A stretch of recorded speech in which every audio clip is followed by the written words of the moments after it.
5월 13일 토요일 제사장 위임식이란 제목으로 레위기 8장 22에서 36절의 말씀입니다. 사랑하는 하나님 감사합니다. 오늘도 말씀의 묵상 시간을 우리에게 허락해 주시고 또한 이 시간을 통하여서 하나님의 말씀을 듣기 원합니다. 말씀하여 주시옵소서.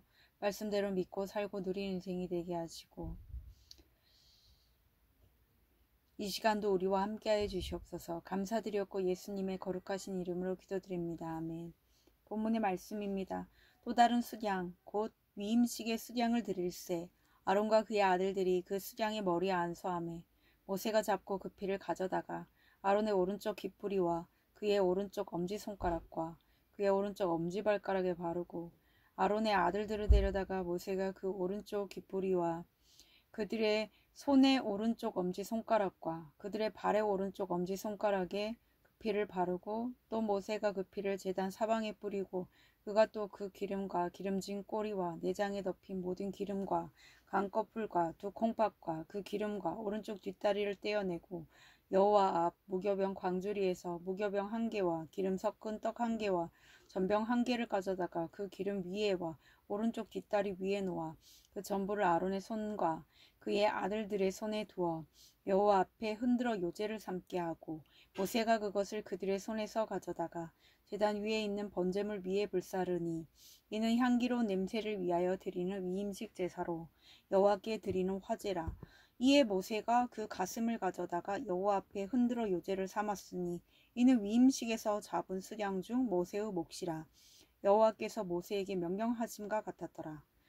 모세가 관유와 제단 위에 피를 가져다가 아론과 그의 옷과 그의 아들들과 그의 아들들의 옷에 뿌려서 아론과 그의 옷과 그의 아들들과 그의 아들들의 옷을 거룩하게 하고 모세가 아론과 그의 아들들에게 이르되 내게 이미 명령하시기를 아론과 그의 아들들을 먹으라 하셨은즉 너희는 회막문에서 그 고기를 삶아 위임식 광주리 안의 떡과 아울러 그곳에서 먹고 고기와 떡의 나머지는 불사를 찌며 위임식은 이래 동안 행하나니 위임식이 끝나는 날까지 이래 동안은 회막문에 나가지 말라.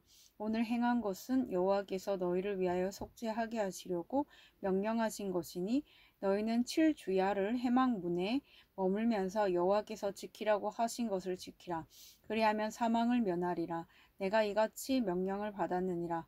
아론과 그의 아들들이 여호와께서 모세를 통하여 명령하신 모든 일을 준행하니라. 아멘. 도움말입니다. 위임식은 직분을 맡기는 예식입니다. 깃뿌리는 깃바퀴 끝을 말합니다. 본문 요약입니다. 모세가 위임식의 수장을 잡아 그 피를 아론과 그의 아들들에게 바르고 그들의 요제를 여호와께 드립니다. 모세는 관유와 제단 위에 피를 아론과 그의 아들들과 그들의 옷에 뿌려서 그들과 그 옷을 거룩하게 합니다. 아론과 그의 아들들은 이래 동안 위임식 식사와 회막 거주 명령을 지킵니다. 오늘의 중보기도입니다. 노년의 성도들이 성령의 관유와 그리스도의 보혈을 뿌림받아 가정과 공동체를 위해 기도하게 하옵소서. 아멘. 본문 해설입니다. 첫 번째, 위임식 제사 22에서 29절의 내용입니다. 제사장 위임식에서 모세는 속죄제의 수송아지와 번제의 수장 외에 또 다른 수장 한 마리를 잡습니다.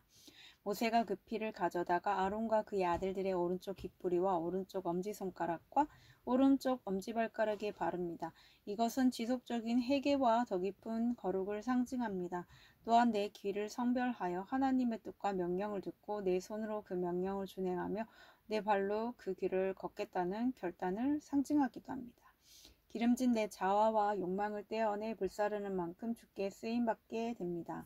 적용 질문입니다. 날마다 죄에서 돌이키는 지속적인 회개가 필요함을 얼마나 인정합니까?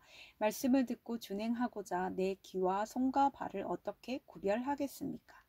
두 번째, 관유와 핏뿌림 30절의 내용입니다. 모세는 이미 관유를 아론의 머리에 붓고 그에게 발랐지만 위임식 제사 후에는 관유만 아니라 제단 위의 피를 아론과 그의 옷에 뿌립니다. 보통 피는 성소 내 휘장 앞이나 지성소 내 석제소 앞에 뿌려졌는데 제사장 위임식 때 처음으로 사람에게 뿌려집니다.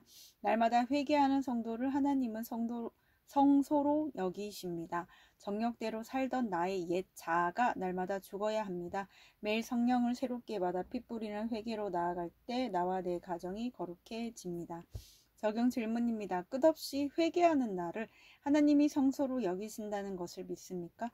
성령을 받아 피 흘리기까지 싸워야 할 나의 죄는 무엇입니까? 세 번째, 위임식 명령 31에서 36절의 내용입니다. 제사장으로 위임을 받은 아론과 그의 아들들에게 하나님이 위임식 제사의 고기와 떡을 주어 먹게 하십니다. 우리가 제사장이 되기까지 제물이 죽고 불살라지고 피가 뿌려지는데 하나님은 그 가운데서 우리에게 영육의 고기와 떡을 주십니다. 한편 아론과 그의 아들들은 위임식 7일 동안 회막문을 나가면 안 됩니다. 제사장의 사명이 고되고 무섭다고 뛰쳐나가면 죽게 됩니다. 힘들어도 내게 주신 사명의 자리에 머물러 있을 때 사망을 면하고 제사장으로 세워집니다. 적용 질문입니다. 불사름과 핏부림의 사건 속에서 하나님이 내게 베푸신 영육의 고기와 떡은 무엇입니까? 고되고 힘들어도 내가 끝까지 머물러 있어야 할 사명의 자리는 어디입니까? 오늘 기도하기는 주님의 말씀을 듣고 행하며 그 길을 걷고자 내 귀와 손과 발을 거룩히 구별하게 하옵소서. 성령의 관유와 그리스도의 보혈을 제게 뿌려주셔서 피 흘리기까지 죄와 싸움으로 내 자아가 죽어지게 하옵소서. 끝까지 사명의 자리를 지켜서 사망을 면하고 거룩한 제사장으로 우뚝 서게 하옵소서. 아멘. 묵상 간증입니다. 날라리 제사장이란 제목으로 최진웅님의 말씀 적용글입니다.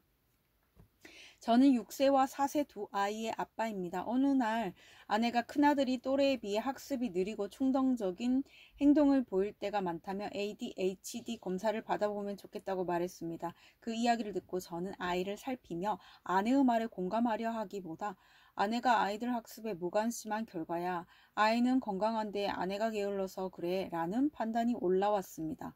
결국 저의 이런 생각이 들통나 아내와 크게 싸웠고 더 큰 싸움을 피하고자 아이를 병원에 데려가 검사를 받게 했습니다. 검사 결과 아이가 또래에 비해 주의력이 많이 떨어지고 충동성이 강해 치료가 필요하다는 진단이 나왔습니다.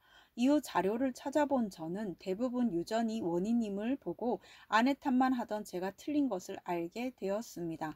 그리고 후천적으로 부족한 성장을 발달시키는 데는 몸으로 놀아주는 아빠의 역할이 중요하다는 내용을 보자 머리를 한 대 얻어맞은 기분이 들었습니다. 오늘 본문에서 아론과 그의 아들들은 여호와께서 모세를 통해 명령하신 제사장 위임식의 모든 절차를 빠짐없이 준행합니다. 그런데 저희 가정의 제사장인 저는 퇴근하고 집에 오면 아이들이 빨리 자기만 바라고 아이들이 어리다는 핑계로 아내와 결혼 초 다짐했던 가정 예배를 드리지 않음은 물론이고 자기 전 기도해 주기도 귀찮아했습니다.